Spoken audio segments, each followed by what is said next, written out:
Vendredi 26 octobre 2018, la dernière session d'information de la semaine sur Exawe TV. Les prix des produits pétroliers pour le mois de novembre sont fixés par le gouvernement au cours du Conseil des ministres du mercredi dernier. Nous y reviendrons. La problématique de la sécurité des journalistes en question à partir du cas du Saoudien Khashoggi a fait l'objet de débats au cours du Café Média Plus de ce jour. Les détails dans cette édition. Certaines des personnes arrêtées dans le cadre du procès Écurette Kadegate ont recouvré hier leur liberté. D'autres sont relaxées au profit du doute et certaines autres soumises au verdict suite à la réquisition du procureur en attendant l'audience du 30 octobre prochain.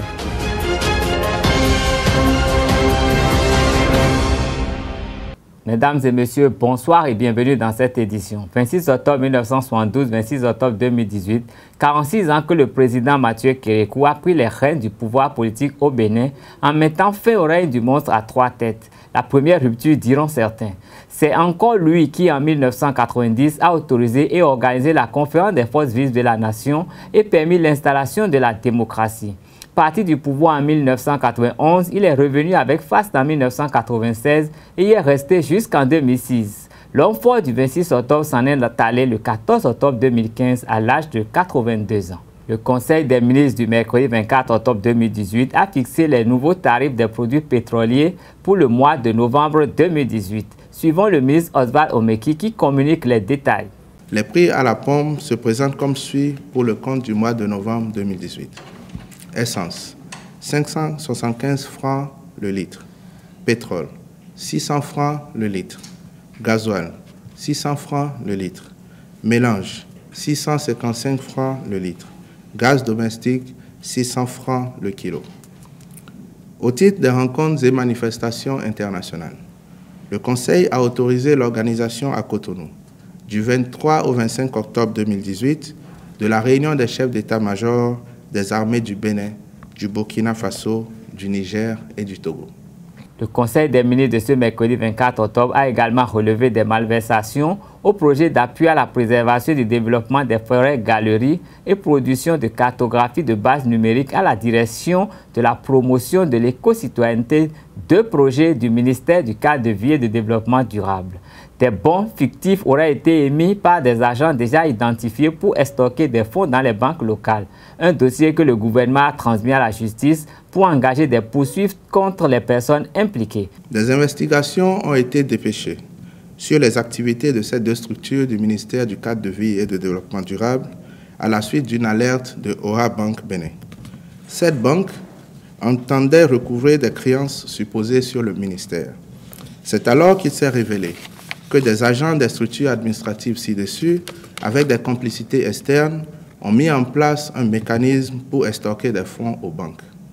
Celui-ci consiste à émettre des bons de commande fictifs, sur la base desquels leurs complices, des responsables d'entreprise, obtiennent des crédits d'avance. Les sommes ainsi obtenues, grâce à ces faux documents, se chiffrent à un total de 682 886 284 francs CFA. Les irrégularités relevées par l'audit sont imputables au colonel Fatoké Pierre Allé, coordonnateur du projet Forêt et Galeries.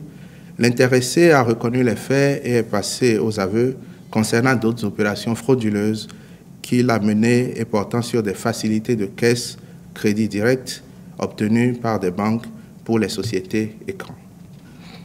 C'est lui qui a aussi ouvert un compte bancaire, pirate au nom du projet qu'il n'a pas déclaré et dont il est le seul signataire avec un complice, le sieur Martinien Koba. Ces mêmes irrégularités sont également imputables à messieurs Guy Rountandi, chef du service administratif et financier de la direction de la DPE, Obed T. Djogbana, directeur général de la société DTO et Fils Sal, Cécile Bertrand Pédé, directeur général des établissements Giotto Bénin Service, Bonaventure Gauthier Nombimé, directeur général des établissements Linkin Service, et à Madame Silifatou Changai, directrice générale des établissements DS Consulting. Prenant acte de ce compte-rendu, le Conseil a instruit les ministres concernés à l'effet d'infliger des sanctions administratives et disciplinaires exemplaires aux agents de l'État impliqués dans ces malversations. De prendre des mesures contre le capitaine de police, Émile Adjekossi, du commissariat central d'Abomey-Calavi, pour avoir remis en liberté sans raison valable le sieur Obed T. Djogbana, qui ne sera retrouvé que plusieurs semaines plus tard. De mettre solidairement en débat les sieurs Fatoke Ale et Guy Moutonji pour la somme de 19 950 000 francs CFA qu'ils ont indûment versé à la société DTO et Fils, ainsi que pour toute autre somme distraite, et enfin d'engager des poursuites judiciaires contre tous les mis en cause. La première causerie du Café Média Plus de ce vendredi 26 octobre 2018 s'est intéressée à l'affaire Jamal Khashoggi et au défi de la sécurité des journalistes. Pour rappel, l'affaire Jamal Khashoggi concerne l'assassinat d'un journaliste saoudien qui a récemment publié des articles qui dévoilent une face contraire à celle que développe le royaume saoudien, notamment en ce qui concerne les élans dictatoriaux du prince Mohammed Ben Salam, MBS, dans la presse américaine, plus précisément dans le Washington Post. Son assassinat condamné par les grandes démocraties et ayant entraîné le boycott du sommet économique de l'Arabie saoudite interpelle les médias. Les journalistes béninois s'interrogent sur leur sécurité. Suivons un extrait de la communication au micro de Jacques Maouillon d'Almeda. Si vous êtes un journaliste et que vous ne dérangez pas, vous êtes, excusez-moi le terme, ce que j'appelle un chien de compagnie. Si vous êtes un journaliste et que vous ne dérangez pas, vous êtes, excusez-moi le terme, ce que j'appelle un chien de compagnie. Le problème que l'affaire Khashoggi aussi a révélé, et qui m'intéresse dans tout ce que nous discutons par rapport à l'enjeu stratégique, c'est quoi? Il faut savoir que dans une assemblée, et je pense que vous le faisons si bien, le journaliste a un siège. Quand vous arrivez dans une réunion, partout où vous passez, il y a la place du journaliste. Lorsque vous mélangez la place du journaliste à la place du politicien, je vous en prie, cessez de faire du journalisme. Puisque vous n'avez plus la chance de revenir. C'est ça qui est. En réalité, moi je dis que les gens parlent de cette affaire sans dire ce que c'est. Pour mieux parler de cette affaire Khashoggi, il faut savoir Khashoggi. Moi j'ai pris un peu de mon temps pour étudier le profil de Khashoggi. Khashoggi était un élément infiltré du pouvoir saoudien. Khashoggi a travaillé dans toutes les sphères. Et ça, je vous le dis, Khashoggi appartenait au système dirigeant en tant qu'expert en communication, tout ce que vous voulez, comme aujourd'hui il y en a. D'accord? Donc, c'est quelqu'un qui, pour la royauté, je veux dire, le système est un élément clé. Comment vous voulez aujourd'hui que ce monsieur se fasse, entre griffes, recruté par le Washington Post et qu'il puisse vivre normalement? Donc, la leçon que moi je tire là, c'est si vous n'êtes pas capable, puisque moi, je dis, on ne peut pas refuser à un journaliste d'avoir un engagement politique. Pour moi, honnêtement, c'est quelque chose qu'il faut dépasser. Mais vous ne pouvez pas avoir un engagement politique et revenir encore dire que vous êtes journaliste. Ce n'est pas possible. Et c'est justement le fond de ces amis. Ce n'est pas pour autant parce qu'ils critiquent le régime. C'est parce qu'il en sait tellement sur les affaires du régime qu'il est devenu très important pour le Washington Post. Et qui connaît le Washington Post par rapport à la politique américaine, vous allez comprendre pourquoi Khashoggi est important pour les Américains à Washington Post. Donc ce qu'il a eu comme problème, pour moi, vient du fait qu'à un moment donné, il s'est mélangé avec le pouvoir qui est resté. Et à un moment donné, il est parti. Ça, je vous assure, ça ne pardonne pas pour longtemps. Et ça fait partie un peu, pour moi, des décisions que nous prenons. D'une causerie à une autre, la reconstitution du parti UDBN était au cœur de la deuxième causerie de ce vendredi par l'invité L'ancien député Bernard Lani Davo, ancien ministre sous le régime du président Yahi Boni et membre du nouveau parti. Suivons son intervention. L'UDBM est un nouveau parti. C'est un parti qui a été créé à la suite d'un congrès qui s'est tenu les 20 et 21 octobre dernier.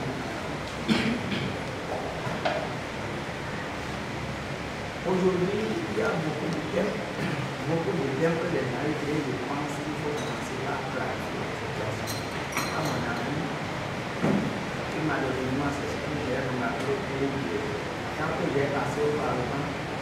Nous avons des droits, mais on essaie de ne pas les appliquer. On parle de bloc, on parle de nuance, on parle de solution, on parle de tout le monde. En réalité, de quoi ça s'agit? Nous avons opté de la conférence nationale pour le défi parti. C'est-à-dire que nous avons opté pour le choix de groupes d'associations outillés pour animer la vie. C'est-à-dire définir, conduire les politiques de développement au plan politique pour le bonheur des populations. Et nous avons voté, en tout cas les pères fondateurs ont initié le livre des droits. Malheureusement, à ce jour, il y a des droits qui n'ont pas connu une bonne application. Avec l'avènement de la nouvelle charte du parti politique, moi je pense que ça n'a pas été fait. Le pas a été fait, mais comme il y a toujours des courtisans, des gens qui aiment, j'ai eu l'occasion de côtoyer beaucoup de dirigeants, beaucoup de leaders, il y en a parlé beaucoup qui aiment, comme l'a dit tout à l'heure, mon prédécesseur. Porter un habit, c'est pas bien depuis le début, on dit c'est bon. C'est un peu de ça qui s'arrive. Les gens disent au chef ce qu'ils veulent entendre pour être guerre. Puis DBM qui est créé, c'est la volonté des militants de l'ancien parti et leur président de maintenir le cap parce qu'ils ont des idéologies, ils ont une façon de voir les choses, ils veulent défendre des causes pour amener le bien-être. Et moi, je découvre qu'en dehors de Mme Karine Raphaël Poupée à son âme, Mme Rosine Bella Soto, elle a, à mon avis, apparaît comme la troisième femme qui est le modèle qu'il faut suivre lorsqu'on parle de question genre. Il ne faut pas penser que la question genre, les femmes doivent être là, tranquilles, et puis on viendra les femmes pour dire, toi j'ai venu, se battre à la société. En Page Sport, les clubs de Ligue 1 de football du Bénin reprennent le chemin des stades à partir de demain samedi 27 octobre 2018. Après une longue pause de 10 mois, les Buffles FC du Borgou remettent leur titre en jeu face à l'association sportive du port autonome de Cotonou ASPAC au stade municipal de la cité des Kobourou. Vous suivrez le compte rendu du lancement officiel de la saison 2018-2019 dans l'édition du lundi prochain. Le tribunal de premier instance de première classe de Cotonou va rendre sa décision dans l'affaire de la tricherie sur l'âge des écureuils cadets du Bénin le mardi prochain. À la deuxième audience du procès, tous les 26 présumés coupables se sont expliqués tour à tour à la barre ce jeudi 25 octobre 2018. Après les auditions et plaidoiries, le ministère public a demandé la relâche pure et simple pour Quentin Didavi, ancien directeur des compétitions nationales et internationales, pour le professeur Vicencia Boko et son collaborateur, ainsi que Chabi Maman, premier adjoint au maire de Parakou. En revanche, le secrétaire général de la mairie d'Adjoum et 2 autres personnes pourraient être relaxées au profit du doute. Enfin, le procureur a requis contre certains mis en cause 12 mois d'emprisonnement, dont 10 avec sursis et 2 fermes. Contre les joueurs impliqués, 6 mois d'emprisonnement avec 5 mois de sursis et 1 mois ferme. Suivons à ce propos la réaction de Maître Aweke, avocat de Vicencia Boko. Le mardi prochain, le tribunal va rendre sa décision, va vider son délibéré. Aujourd'hui, les débats ont été faits. Nous, les avocats, on a plaidé. Après la réquisition du procureur, mais avant le procureur, ce sont les représentants de la partie civile qui ont fait leur demande. Et les débats ont été ouverts, ça a été fait. Bon, ça a pris beaucoup de temps. Vous savez, il y a quand même près de 24 personnes qu'il faut écouter, interroger, et que les avocats, au moins une bonne quinzaine, doivent aussi interroger. Alors évidemment, ça prend du temps. Vous voyez à quelle heure on finit. Il est 19h30. On a commencé à 9h. Voilà. Mais il y a des résultats positifs à des relax. À ce propos, le procureur de la République, qui défend la société, notre société, a vu que ma cliente, nous sommes 5 avocats à la défendre, Madame Boko, le professeur Boko Vicentia, elle n'était pas tellement concernée dans cette affaire-là. Et que bon, demande tout simplement ça relaxe, pur et simple, à dire le ministère public. Bon, et d'ailleurs c'est dans ce sens que nous-mêmes, ces avocats, nous avons dit, oui, nous nous associons aux réquisitions du procureur qui dit carrément qu'elle est hors de cause, de la mettre hors de cause officiellement, de la relaxer, parce que cette affaire-là ne la concerne pas. Elle n'est pas restée, elle n'est pas membre de la Fédération béninoise de football, elle n'est pas dans l'exécutif. Elle n'est rien, elle n'est que médecin qui fait le test de IRM. Bon, à partir de ce moment-là, l'incrimination de complicité à son égard ne tenait pas. Elle n'était pas informée, par exemple, de l'IRM qui a été fait à Lomé. Elle n'est pas informée de ce qui s'est passé au Nigeria. On ne lui a rien dit. On lui dit, bon, vous allez nous faire un test IRM pour nos joueurs. Sans d'ailleurs une précision claire. Bon, alors les gens peuvent penser que c'est une expertise, mais nous avons dit non, ce n'est pas une expertise. On lui dit, vous allez nous faire un test IRM pour nos joueurs. Pour moi, juriste, c'est un acte médical ordinaire. Parce que s'il s'agit d'une expertise, il y a des formes de saisine. Et si c'est encore une contre-expertise, il y a des documents qu'on met à la disposition de l'expert, celui qui va faire l'expertise contraire, mais ce n'est pas le cas. Donc, le tribunal, en tout cas le ministère public, qui requit contre les gens, a dit que non, il n'y a rien, il n'y a pas un élément juridique qui milite pour sa condamnation dans cette affaire-là. Et nous, les avocats, nous sommes, je crois, 5 ou 6, on s'est associés à cette demande-là. Voilà. Et le 30, parce que quand même, il faut rédiger les décisions. Je vous ai dit, il y a près de 25 personnes, 24-25. Chacun a eu ce à quoi il a droit. Il faut qu'il rédige le président. Il faut quand même au moins une semaine pour rédiger. C'est pour ça que c'est renvoyé, le délibéré est renvoyé au 30 octobre prochain, c'est-à-dire dans 6 jours au maximum. 7 organes de presse se sont engagés pour la 5e édition du tournoi intermédiaire organisé chaque année par le réseau des journalistes des sports au Bénin, RJSB, depuis 2014. Il s'agit de Radio Carrefour de Boycon, de Ado FM TV, de Radio La Voix de la Vallée, de Zae TV, du site 90 minutes foot, du mensuel universitaire Le Révélateur et de Nagra Sport, vainqueur de la première édition. C'est à travers un communiqué de presse publié à la mi-journée que le comité d'organisation a apporté l'information au public. La cérémonie de tirage au sort va se dérouler le vendredi prochain. Le site d'actualité sportive jipsportbenin.com a dévoilé les nominés pour le trophée des meilleurs personnages sportifs 2018. 12 acteurs du mouvement sportif béninois, dont 6 athlètes et autant de dirigeants sont présents sur cette liste. Cette année, la récompense sera décernée dans les 2 catégories, 2 personnages sportifs et le meilleur dirigeant ou personnalité. Le vote sera ouvert le lundi 5 novembre et va prendre fin le 16 du même mois. Le trophée JP Sport meilleur personnage sportif a été initié en 2016 pour encourager les acteurs du sport béninois qui ont marqué l'actualité du 1er janvier au 30 septembre. Ainsi je ferme cette édition. Merci de rester fidèle avec Zae. www.zaetv.bj